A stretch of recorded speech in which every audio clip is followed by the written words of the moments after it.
ನ್ಯಾಯ ಕೊಡ್ರಿ ಅಂದ್ರೆ ಎಳ್ನೀರ್ ಕೊಡ್ತೀವಿ, ನ್ಯಾಯ ಕೊಡ್ರಿ ಅಂದ್ರೆ ಇಲ್ಲ ಕಾಫಿ ಟೀ ಕೊಡ್ತೀವಿ, ಅದೇ ನ್ಯಾಯ ಕೊಡ್ರಿ ಇಲ್ಲ ಮಜ್ಜಿಗೆ ಕೊಡ್ತೀವಿ. ಅರೆ ಅಣ್ಣ ಪ್ರಿಯಾಂಕಾ, ನಿನ್ನಂತವರನ್ನ ಬಹಳ ಜನ ನೋಡಿದ ಈ ದೇಶ. ಅಲ್ಲಪ್ಪ, ನಿಮ್ ಮನೇಲಿ ಏನು ಸಂಬಂಧ ಮಾಡಕ್ ಬರ್ತಾ ಇದ್ದೀವ ನಾವು? ನಾವು ಪ್ರಾಣ ಕಳ್ಕೊಂಡವರ ಕಡೆ, ನೀವು ಪ್ರಾಣ ಕಳೆದವರ ಕಡೆ. ಇದೆಂದಾದ್ರೂ ಸಂಬಂಧ ಆಗತ್ತಾ ಅಣ್ಣ? ನಿನಗೊಂದು ನಾಚಿಕೆ ಆಗಲ್ವಾ? ಒಬ್ಬ ಮಂತ್ರಿಯಾಗಿ ಹೋಗ್ಲಿ ಬಿಡು, ನಾವ್ ಇವಾಗ ಬರ್ತೀವಿ ನಿಮ್ಮ ಮನೆಗೆ, ನೀ ಇದೆಯಾ ಅಲ್ಲಿ? ಬೀಗ ಜಡ್ದು ಬೆಂಗಳೂರಲ್ಲಿ ಸೇರ್ಕೊಂಡಿದ್ಯಲ್ಲಣ್ಣ, ಬೀಗ ಇಲ್ಲಿ ಬೀಗ ಹಾಕಿ ಯಾರೋ 4 ಜನರನ್ನ ನಿಲ್ಸಿ ನಾವ್ 20,000 ಜನ ಬರ್ತೀವಿ ಅಂದ್ರೆ ಅಲ್ಲಿ ಬರೀ 20 ಎಳ್ನೀರು ಇಟ್ಕೊಂಡು ಕೊಡ್ತಾವ್ರೆ. ಟಿವಿನಲ್ಲಿ ನೋಡಿದೆ ನಾನು. ಏನ್ ತೀರ್ಥ ಕೊಡಕ್ ಇಟ್ಟಿದ್ರಿ? ಏನ್ ದೇವಸ್ಥಾನ ಅದು?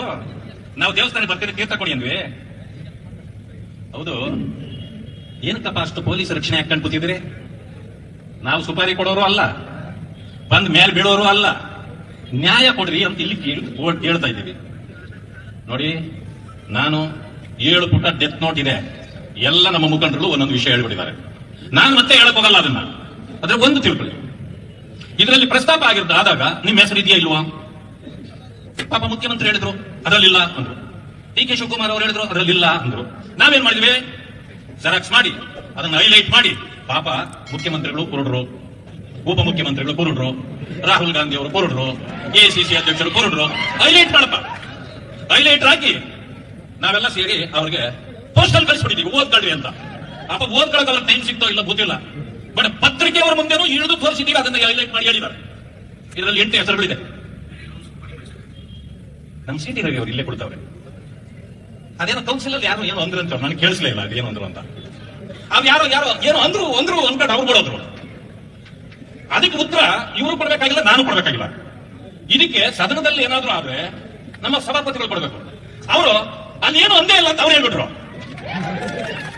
ಇಷ್ಟಾದ್ಮೇಲೆ ನಿಮ್ಗೆ ಇನ್ನೇನಪ್ಪ FIR ಹಾಕ್ಬಿಟ್ರು. ಅರ್ಧ ಗಂಟೆನೂ ಆಗಲ್ರಿ, ಇನ್ನು ವಿಧಾನಸೌಧದಲ್ಲೇ ಇದ್ದೀವಿ ನಾವು, ತಕೊಂಡು ಹೋಗ್ಬಿಟ್ರು. ರಾತ್ರಿ ಎಲ್ಲ ಹಳ್ಳ ದಿನ್ನೆ ಗುಡ್ಡ ಬೆಟ್ಟ ಎಲ್ಲ ಸುಚ್ಚಿಬಿಟ್ರು. ಅದೇನೋ ಕಬ್ಬಿನ ಗದ್ದೆಗೂ ಕರ್ಕೊಂಡು ಹೋಗ್ಬಿಟ್ರು.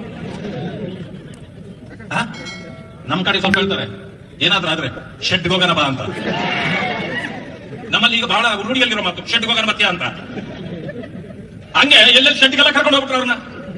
ಆದ್ರೆ ಇಲ್ಲಿ ಆದಿ ಅದು ಒಂದು 8-10 ದಿವಸ ಆಗೋಯ್ತು, ಇಂಥ ಆಪಾದನೆ ಬಂದಿದೆ. FIR ಏನೋ ನೆನ್ನೆ ಹಾಕಿದ್ರು ಅಂತ ಏನೋ ಬರ್ತಾ ಇತ್ತು, ಆದ್ರೆ ಅವ್ರು ನಿಮ್ಗೆ ಸಿಕ್ಕಿಲ್ವಾ? ಪೊಲೀಸ್ ಸಾಹೇಬ್ರೆ, ನಿಮಗೆ ಬಾಬಾ ಸಾಹೇಬ್ ಅಂಬೇಡ್ಕರ್ ಅವರು ಸಂವಿಧಾನದಲ್ಲಿ 30 ವರ್ಷ ಪರ್ಮನೆಂಟ್ ಆಗಿ ಅಧಿಕಾರ ಕೊಟ್ಟವ್ರೆ ನಿಮಗೆ ಪೊಲೀಸ್ ಸಾಹೇಬ್ರೆ. ರಾಜಕಾರಣಿಗಳಿಗೆ 5 ವರ್ಷ ಕೊಡ್ತಾರೆ. ನಾವು ಬರ್ತೀವಿ ಹೋಗ್ತೀವಿ ಅಂತ ನಮ್ಗೆ, ನೀವು ಪರ್ಮನೆಂಟ್ ಆಗಿರ್ತೀವಿ. ಆದ್ರೆ ಅಧಿಕಾರ ಚಲಾಯಿಸಿ ಗುಲಾಮಗಿರಿ ಮಾಡಬೇಡಿ, ಯಾರ್ದು ಗುಲಾಮಗಿರಿ ಮಾಡಬೇಡಿ. ನಿಮ್ ಬಗ್ಗೆ ಬಹಳ ಗೌರವ ಇದೆ ನಮಗೆ. ನೀವು ಮಾಡೋ ಗುಲಾಮಗಿರಿಯಿಂದ ದೇಶದ ವ್ಯವಸ್ಥೆ ಕೆಡ್ತದೆ. ಇವತ್ತಿನ ದಿವಸ ನಿಮ್ಮ ಅಧಿಕಾರ ಚಲಾಯಿಸ್ಲಿಕ್ಕೆ ನಿಮ್ಗೆ ಆಗಿಲ್ಲ ಅಂತಂದ್ರೆ ಕಿತ್ತು ನಿಮ್ಮ ಬಟ್ಟೆ ಒಗೆದು ಮನೆಗೆ ಹೋಗ್ರಿ.